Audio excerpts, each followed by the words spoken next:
Lexus at Audi, pinagsama ang reliability sa iisang package. Magkukumpara tayo. Pag-usapan natin kung ikinukumpara mo ang Audi at Lexus. Siguro iniisip mo, magkano kaya ang presyo para bilhin ito? Paano ang maintenance kada taon o sa loob ng 10 taon? Kumusta ang ilang problema sa tibay at paulit-ulit na issue? Hatiin natin ito. Ibabahagi ko ang ratings mula pinakamataas hanggang pinakamababa.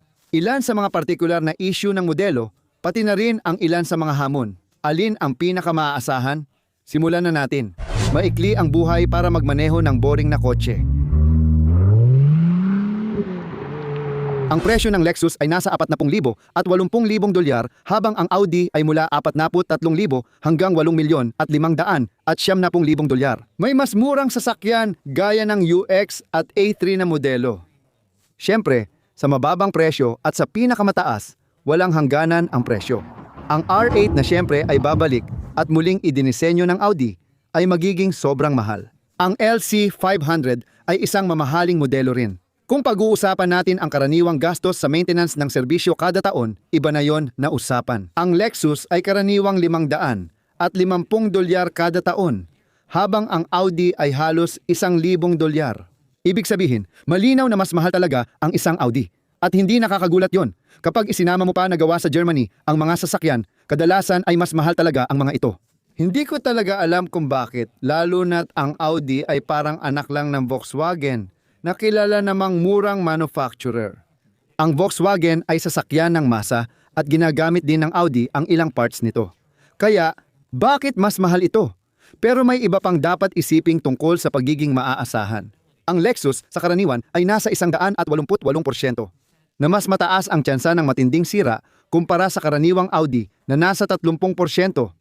Hindi diyan nagtatapos dahil alam natin na bawat sasakyan, gaya ng Lexus, ay may magaganda at pangit na modelo. Sa kasawiang palad, marami silang problema sa bagong 34-liter twin turbo V6 na tinatawag na V35A.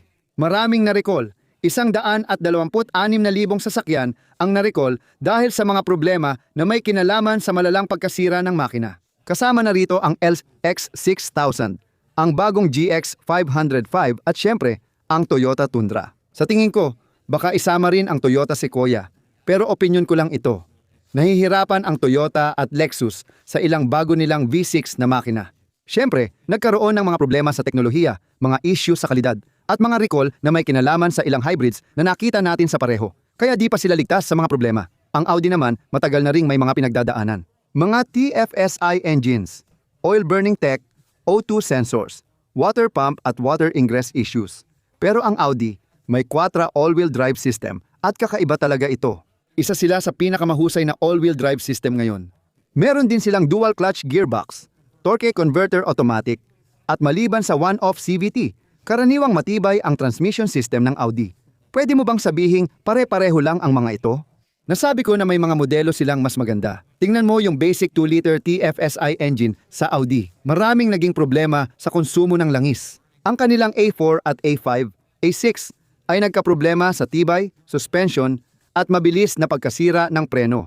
Yung TTRS at RS3 ay may turbocharged 5-cylinder engine na kilala sa tibay at tagal masira. Matagal na itong gamit, madaling i-tune at matibay. Karamihan sa Lexus, pag nilagyan ng malalakas na boost at mods, mabilis masira. Hindi sila pang doon dahil kulang sa tibay, lakas at tatag. Pero itong turbocharged 5-cylinder ng Audi, napakatibay. Salamat sa mga bagong miyembro na sumusuporta sa channel.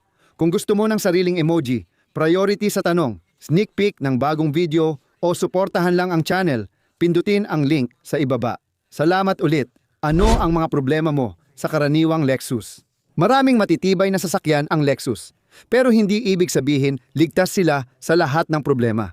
Yung lumang GX na may 46 at 47 V8, talagang matibay at parang hindi nasisira. Sa kasamaang palad, ang pinakabagong bersyon ng GX ay 550. Mayroon itong 34 at bahagi ito ng malaking recall dahil sa napakaraming aberya. Maganda ang makina ng Lexus tulad ng 35 V6 pero may issue rin gaya ng pumuputok na VVTi lines, tagas sa water pump at problema sa V-hard. Mahirap i-access at kumpunihin ang ilang makina ng ES, lalo na ang nakatagilid na makina, pati O2 sensors at spark plugs. Matibay pa rin ang V6 na yon dahil sa direct at port fuel injection, kaya hindi ka magkakaproblema ng carbon fouling gaya ng sa Audi. Sa Audi, sa kabilang banda, karaniwan ang carbon fouling. Pagpalya ng O2 sensor, sira sa water pump, mga intake manifold na pinagsama-sama sa ibang bahagi, o mas modular na disenyo, ibig sabihin kapag pinalitan mo ang isang piraso, kailangan mong palitan ang marami pang ibang bahagi. Ang karaniwang Lexus RX ay may maliliit lang na kakaibang problema. Mga issue sa air conditioning, syempre, at kadalasan ay mga problema sa infotainment. Matibay ang sasakyan na ito, lalo na ang lumang V6 3.5 na bersyon. Torque converter automatic, hindi matatalo.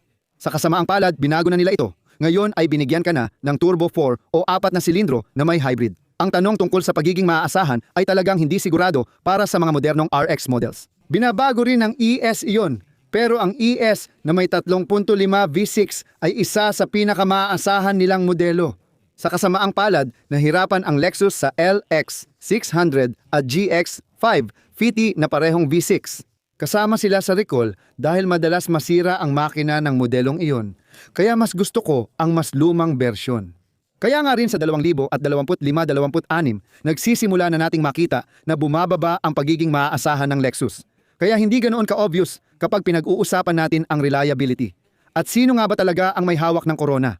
At syempre, ang Audi, hindi nauubusan ng problema. Electronics, electrical, mga Gremlin A3, A4, Q5 na sandamakmak na electrical failures. Laging may infotainment screen na nagka-crash, sira ang sensor at paulit-ulit na balik sa dealer para magtanong kung ano ang nangyari. Ni-reset ko pero bumalik ulit o hindi na bumalik. Baka kailangan pa ng module na ipapadala at hihintayin ng ilang linggo. Karaniwang alalahanin ito ng mga Audi customer. Sa kasamaang palad, mas marami pang problema sa mga Audi gaya ng 2-liter FSI at TFSI at 2-liter turbo engine. Maraming tanong at alalahanin, kaya madalas kang magdagdag ng langis at baka hindi mo na maabot ang susunod na oil change. Halos linggo-linggo o bawat 2 linggo ka na lang magdadagdag ng langis. Maraming naging problema ang Audi sa kanilang DSC pati na rin sa Multitronic gearbox nila. Ang Multitronic ay isang CVT transmission na madalas masira at kumakain ng mga sensor at solenoid. At bago mo pa malaman, nadudumihan na ang langis at bigla na lang itong nasisira ng malala. Ngayon, ang DSG naman, isa pang malalang pagkasira. Ang dual clutch gearbox ng unang henerasyon ng Audi transmission ay nagdulot ng maraming problema at paulit-ulit na pagbalik sa dealer. At kung inalagaan mo ito at palagi mong pinapaservice, posible mong mapatagal pa ang buhay nito. Pero sa kasamaang palad, hindi iyon ang isa sa mga magagandang katangian nito. At siguradong isa ito sa mga transmission na gustong-gusto ng iwanan ng Audi. Pati na rin yung mga unang modelo ng Audi gaya ng Q5 pati A4 na sasakyan. Nagkaproblema noong 2011 at 2012. Tungkol sa timing chain at tensioners, nararanasan natin yung kilalang timing chain rattle na parang tunog ng rattlesnake o parang inaalog ang holen sa lata. Yun ang tunog na madalas mong maririnig at kapag narinig mo yun, halos parang hudyat na ng pagkasira yun. At ibig sabihin nun, malamang may problema ka na sa timing chain. At kung may timing chain ka, kadalasan ibig sabihin nun ay either na-stretch na ito o hindi na nakakapit ng maayos ang tensioners. O, mas malala pa, baka yung guide ramps mo ay nagsisimula ng maghiwa-hiwalay. Karaniwang problema ito sa maraming henerasyon ng Audi na ngayon ay mga 10 hanggang 12 taon na ang tanda. Maraming may-ari, sa kasamaang palad, ang napipilitang gumastos ng libu-libong piso para maayos ang problemang ito kapag nahuli mo na ito ng huli. At anumang makina na karaniwang nagkakaroon ng banggaan ng piston at valve dahil sa hindi magkasabay na galaw, ibig sabihin nito ay malalang sira sa makina at aabot sa libu-libong dolyar ang gastos. Ayon sa IQS, ang Audi ay kabilang sa may pinakamaraming seryosong sira ng makina para sa 2025. Hindi perpekto ang dalawang brand na ito. Anong modelo ang dapat kong tingnan? Kapag Audi ang usapan, pipiliin ko ang Turbo 5. Napakahusay na makina. TTRS o RS3 o R8 kaso sobrang mahal. Ang unang henerasyon ng V10 tulad ng sa Lamborghini Gallardo ay matibay na makina. Mas maganda pa ang bagong 5.2. Magaganda at maaasahan ang mga makinang yan, pero mahal ang maintenance. Yung 4-liter twin turbo V8, gamit din sa mga modelong gaya ng R7 at RSQ8. Siyempre, nakikita rin natin yan sa maraming Porsche, sa Cayenne, sa Lamborghini Urus, napakatibay na makina. pero ngayon sobrang mahal palitan at ipaayos. Nagkaroon ng issue dati sa recall ng ilang engine failures sa ilang modelong yon, pero saglit lang naman. Karamihan sa Audi ay maaasahan lalo kung mananatili ka sa V6 na makina. Pero ngayon, mas gusto ko na lang ang turbocharged 5. Sa kabilang banda, ang Lexus, yung mga luma nilang henerasyon ng V6 ay madalas magkaroon ng tagas ng langis ulit. VVTi lines, may tagas ng coolant at likido sa ibabaw ng V. Puro tagas at nakakainis talaga. Elektronikong gamit, natutunaw na dashboard, kalampag sa likod, suspension, mga sistema ng HVAC at sunroof na pwedeng sumabog. Walang perpektong Lexus, kaya alin ang pipiliin ko? Yung latest model ba? Mananatili ako sa kahit anong may hybrid. Yung may naturally aspirated na 25, pipiliin ko rin syempre yung mga sasakyan na may 2.4 turbo. Sa kasamaang palad, yan lang ang binibigay nila ngayon. Pero pinakaimportante, kung makakuha ka pa ng 35 V6 na naturally aspirated, tulad ng IS350, ng ES350 o kahit 3 o 4 na taong gulang na RX Models 350, makakakuha ka ng matibay at maaasahang sasakyan. Sa ngayon, IS500 at LC500 lang ang mga sasakyang tinitingnan ko. Gamit nila ang 5-liter na naturally aspirated na makina na may 472 horsepower. Maaasahan at maganda ang tunog. Kahit walang perpektong gumagawa ng sasakyan, nagkaroon din ng problema at pagkukulang ang Lexus at Audi. Ayon sa J-Con-D, Power Dependability Study ng mga problema kada 100 sasakyan, ang Lexus ay may humigit kumulang 135 na problema kada 100 sasakyan at ito ang nangunguna sa ranggo. Ang Audi ay may 275 problema sa bawat 100 sasakyan ayon sa Consumer Reports. Ibig sabihin, madalas ang issue sa bawat unit. Ang reliability score ay nagtataas sa Lexus sa top tier, kadalasan top 3, kasama ang Mazda at Toyota. Bukod pa dyan, ang Audi ay nasa lower hanggang mid-tier para sa karamihan ng luxury brands. Tsansa ng major repairs sa loob ng 10 taon. 18% para sa karaniwang Lexus at 31% para sa Audi. Ayon sa Yahoo Autos, ang 10 taong maintenance cost ng Lexus ay 10,200 at $13 at ang taunang average na repair cost ay $550. Karaniwang gumagastos ng $900 at $87 taon-taon para sa Audi. Karaniwan, ang panimulang MSRP ng bagong Lexus ay nasa 40 hanggang $80,000 at syempre, medyo mas mataas para sa karaniwang Audi, 43 hanggang $85,000. Kaya kahit na parang sinasabi ng mga numero ang buong kwento, nakadepende pa rin ito sa partikular na modelo. Maaari kang makakuha ng isa sa pinakamasamang sasakyan ng Lexus at mas magiging masama pa ito kaysa sa ilan sa pinakamagagandang sasakyan ng Audi. Kung aalagaan mo ng mabuti ang Audi na may RS3, lalo na ang gearbox, mas tatagal ang buhay nito. Mas mahal ang pagpapagawa kapag nasira ng malala ang makina.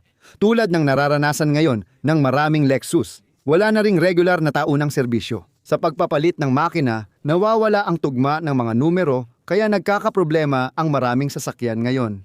Kung makina ito na tumatagal at wala kang naging problema mula umpisa hanggang dulo, ayos ka sa karaniwang Lexus mo.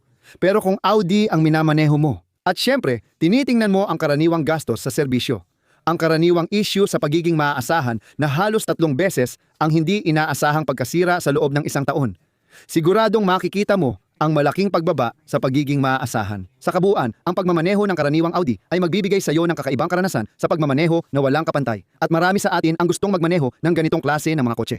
Ang problema, tinanggal na ng Audi ang manual gearbox, ilang taon na ang nakalipas. Hindi na ito makukuha sa Audi at nakakalungkot iyon. Mula sa pananaw ng driver, parang isinantabi ng Audi ang dating dinamika sa pagmamaneho kapalit ng mas marangyang karanasan. Ang problema, maganda rin ang karanasan sa marangyang pagmamaneho ng Lexus, pero nagagawa nila ito sa mas mababang halaga at mas mataas na antas ng pagiging maaasahan. Kaya kung tatanungin mo ako kung alin ang pinakamaasahang brand, tiyak na Lexus. Sobrang layo ng lamang, tiyak na Lexus. Kung gusto mong makita pa ang tungkol sa kabuuang pagiging maaasahan at kung aling mga sasakyan ng Lexus ang bibilhin ko, ayan, yan lang ang 3 Lexus na bibilhin ko sa ngayon dahil wala namang perpekto. Sana magkita-kita tayong lahat ulit sa lalong madaling panahon, mga kaibigan. Paalam.